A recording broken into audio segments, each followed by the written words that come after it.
পুৱাৰে পৰা আজি সমগ্ৰ ভাৰততে ব্যাহত হৈ পৰিছে পৰিবহন, বেংক, ডাক সেৱাকে ধৰি কেইবাটাও গুৰুত্বপূৰ্ণ সেৱা।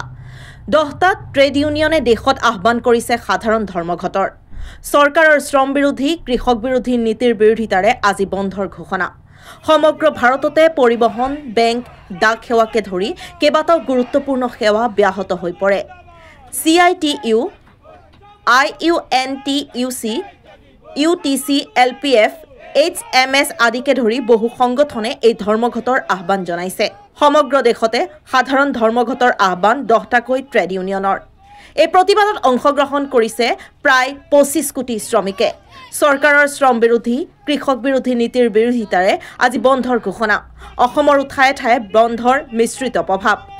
নাজিৰাৰ সমজিলা বামুণপুখুৰী চাহ বাগিচাত অসম চাহ মজদুৰ সংঘ কেন্দ্ৰীয় কাৰ্যালয়ৰ আহ্বানত চাহ শ্ৰমিকৰ দৈনিক মজুৰি বৃদ্ধিৰ লগতে শ্ৰমিকৰ বিভিন্ন সমস্যাৰ সমাধানৰ দাবীত AGMS 1 ঘণ্টা ষ্ট্ৰাইকসূচী। বামুণপুখুৰী চাহ বাগিচাৰ কাৰ্যালয়ৰ সন্মুখত 9 জুলাই দিনা পুৱাৰে পৰা ACMS বামুণপুখুৰী চাহ বাগিচা প্ৰাথমিক গোটৰ সহযোগত শ্ৰমিকৰ এই ধৰ্মঘট পালন। ৰাজ্যৰ বিভিন্ন স্থানত প্ৰতিবাদত নামিছে একাংশ শ্ৰমিক। আনুষ্ঠানিক আৰু অনানুষ্ঠানিক খণ্ডত কেইবামাহে চলি অহা প্ৰস্তুতিৰ ওপৰত ভিত্তি কৰি বন্ধৰ আহ্বান। নাজিৰাৰ পৰা ফাৰহান লস্কৰৰ ৰিপৰ্ট, লেংডন বাতৰি।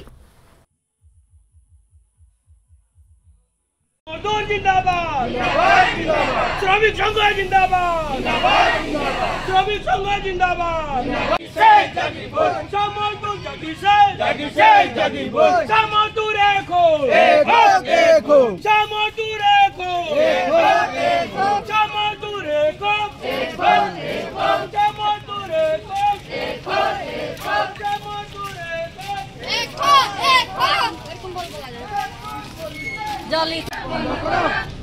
শ্রমিকের দৈনিক মজুরি 301 টাকা বৃদ্ধি করো, শ্রমিকের দৈনিক মজুরি 301 টাকা বৃদ্ধি করো, উপকর্মচারী দ্রমা বৃদ্ধি করো,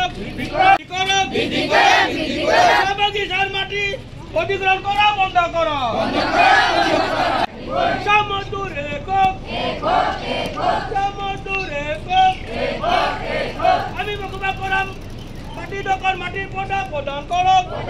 মজদুর জিন্দাবাদ, শ্রমিক সংঘ জিন্দাবাদ, শ্রমিক সংঘ জিন্দাবাদ।